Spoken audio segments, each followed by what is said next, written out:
สวัสดีค่ะเพื่อนๆมาพบกับหงอีกแล้วนะคะก่อนอื่นนะคะสำหรับเพื่อนๆที่เพิ่งเข้ามาดูนะคะอย่าลืมกดไลค์กด Subscribe ให้กับช่องของหงด้วยนะคะหงลงคลิปทุกๆวันเลยนะคะจะได้ไม่พลาดคลิปดีๆค่ะวันนี้นะคะหงจะมาพูดเกี่ยวกับเรื่องเวลาที่ลูกไม่สบายเนี่ยเรามีวิธีรับมือยังไงบ้างแล้วก็ป้องกันยังไงได้บ้างนะคะไปฟังกันเลยนะคะว่ามีอะไรบ้างค่ะอันแรกนะคะให้ดื่มน้ำเยอะๆค่ะเพราะว่าเวลาไม่สบายเนี่ยร่างกายจะขาดน้ำนะคะต้องดื่มน้ำเยอะๆเลยนะคะแก้หวัดได้แก้อะไรได้หลายอย่างเลยนะคะแล้วก็เวลาลูกไม่สบายเป็นหวัดคัดจมูกเนี่ยให้ทาวิกซ์ก่อนนอนนะคะทาที่คอลำคอแล้วก็ทำให้หายใจโล่งขึ้นนะคะอีกอันนึงก็ทำการล้างจมูกอะค่ะล้างจมูกลูกบ่อยๆนะคะก็จะทำให้จมูกโล่งแล้วก็หายใจได้คล่องขึ้นนะคะจะใช้เครื่องล้างก็ได้หรือว่าใช้ที่ดูดแบบแมนนวลก็ได้นะคะข้อ2นะคะให้จิบน้ำมะนาวผสมน้ำผึ้งนะคะน้ำผึ้งผสมมะนาวนะคะให้จิบบ่อยๆนะคะก็จะช่วยให้ร่างกายเนี่ยดีขึ้นได้เหมือนกันนะคะแต่ว่าน้ำผึ้งเนี่ยสำหรับเด็กอายุ1 ปีขึ้นไปเท่านั้นนะคะที่3ค่ะถ้าเกิดว่าลูกมีอาการเจ็บหูนะคะเนื่องจากการหูติดเชื้อเนี่ยผมมีเคล็ดลับดีๆนะคะให้ใช้หัวหอมนะคะหัวหอมแดงนะคะผ่าครึ่งแล้วก็ทุบเบาๆนะคะห่อด้วยผ้าขาวบางแล้วก็วางไว้ข้างๆหูเวลาลูกนอนอยู่นะคะข้างที่เจ็บนะคะมันจะมีไอระเหยของหัวหอมออกมาค่ะทำให้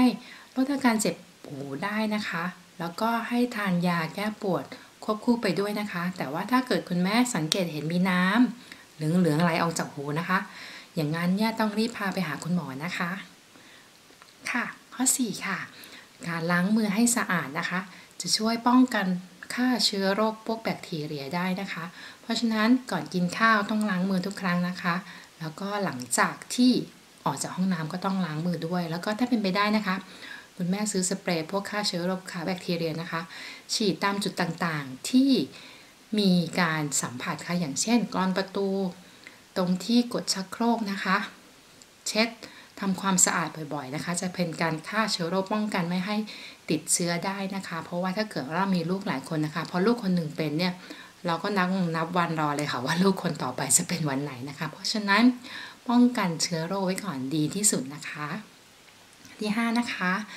หมั่นกอดแล้วก็อยู่ใกล้ๆกับลูกนะคะเพราะเวลาที่ลูกไม่สบายเนี่ยการกอดและการปลอบโยนจากพ่อแม่เนี่ยจะทำให้สร้างความอบอุ่นใจให้กับลูกได้นะคะทำให้ลูกมีแรงเพิ่มมากยิ่งขึ้นค่ะเป็นวิธีช่วยให้ลูกหายได้เร็วขึ้นนะคะดีกว่าปล่อยให้นอนซมอยู่เฉยๆบนเตียงนะคะอีกทั้งลดความกลัวของเด็กด้วยนะคะทำให้เด็กเนี่ยสงบมากยิ่งขึ้นด้วยนะคะข้อสุดท้ายค่ะ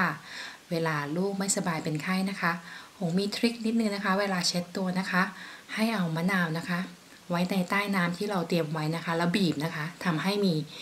ใยและมีน้ำมันของน้ำมะนาวออกมานะคะแล้วก็เช็ดตัวกับลูกนะคะวิธีนี้นะคะจะทำให้ไข้ลดลงได้เร็วขึ้นด้วยนะคะและยังเป็นอโรมาเทอราพีอีกด้วยนะคะเพราะว่ากลิ่นของผิวมะนาวเนี่ยจะทำให้การไหลเวียนของเลือดดีขึ้นด้วยค่ะนี่แหละค่ะเป็นทริคเล็กๆน้อยๆนะคะไว้สำหรับคุณแม่ไว้รับมือสำหรับลูกตัวน้อยๆที่จะไม่สบายนะคะหวังว่าคลิปนี้จะเป็นประโยชน์ให้กับเพื่อนๆเหมือนเดิมนะคะอย่าลืมกดไลค์กดแชร์กด Subscribe ให้หงด้วยนะคะไว้เจอกันใหม่คลิปหน้าค่ะสวัสดีค่ะ